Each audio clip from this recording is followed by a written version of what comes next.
Hi, I'm Selva Prabhakaran.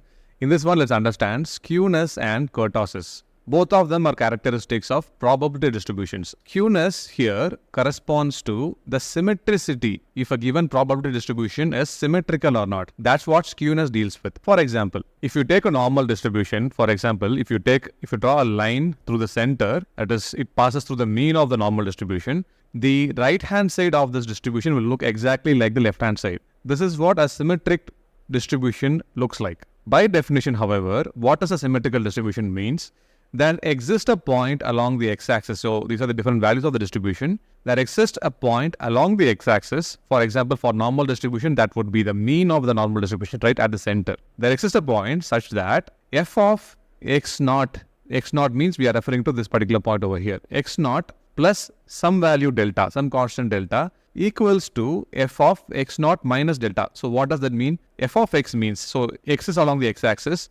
F of x represents or corresponds to the PDF of the normal distribution. X plus delta would be this particular point. So f of x naught plus delta here, that would correspond to this particular value, right? Likewise, f of x naught minus delta corresponds to this particular point here. This hits this point in the curve, and this also represents the same value along the y-axis. For normal distribution, at the mean of the normal distribution, which is the center of the distribution, this condition would satisfy, which means the normal distribution is a symmetrical distribution. However, if you have a distribution that looks like this, okay, so you have what is called a positive skew. A normal distribution here or a symmetrical distribution here would look like this, isn't it? This part here would be the symmetrical distribution. If you have a skew extending towards the right hand side, that would be a positive skew or a right skew. Likewise, if you have a negative skew, so you have a symmetrical distribution like this, and you have the skew going over the negative part of this curve. So that would be the negative skew or left skew. So is there a way where we can quantify how much a given distribution is skewed? It is very much possible, and that is given by the formula over here.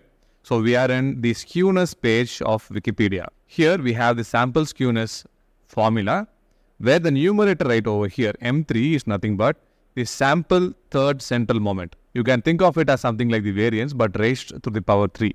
Alright. And in the bottom, you have the standard deviation S raised to the power 3 again. So this equation will have a value of 0 if the distribution is perfectly symmetrical, which looks like this for a normal distribution. If it is having a positive value, it would imply that the distribution is having a positive skew, something like this. And if it is having a negative value, it will have a negative skew or a left skew, something like this. So that's about skewness. Let's now understand kurtosis. While skewness represents how symmetric a distribution is, kurtosis represents the peakedness, how peaked a given distribution actually is. So here, look at this black curve over here, this particular curve. This is the normal distribution.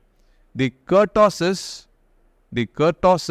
of a normal distribution is actually equals to 3. Alright. There is another concept called the excess kurtosis. Excess kurtosis, whose value is nothing but kurtosis minus 3. That value would be equal to 0 for the normal distribution. So whenever you are dealing with kurtosis, be very clear on what kurtosis you are talking about. For most cases, we will be dealing with excess kurtosis. Now, if the excess kurtosis is a positive value, if it is positive, we call it as leptokurtic. Alright.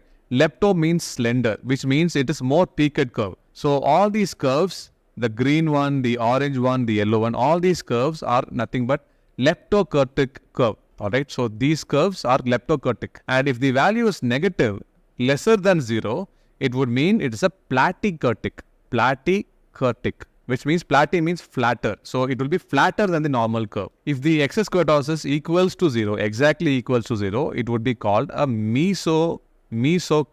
A very good example of a mesokurtic distribution would be the normal distribution. Now for the exact formula behind kurtosis, we will refer to the kurtosis page of Wikipedia. Here you have the formula here over here. Here we are dealing with, in the numerator, we are dealing with the fourth sample moment about the mean. This is a technical term for it. Here, this looks very similar to what we saw with skewness formula. Here we have a power of 4 in the numerator. And in the denominator, we have the second sample moment instead of the standard deviation power 3. So this is the formula. Here we are subtracting it with -3. So this would be a formula for the excess kurtosis.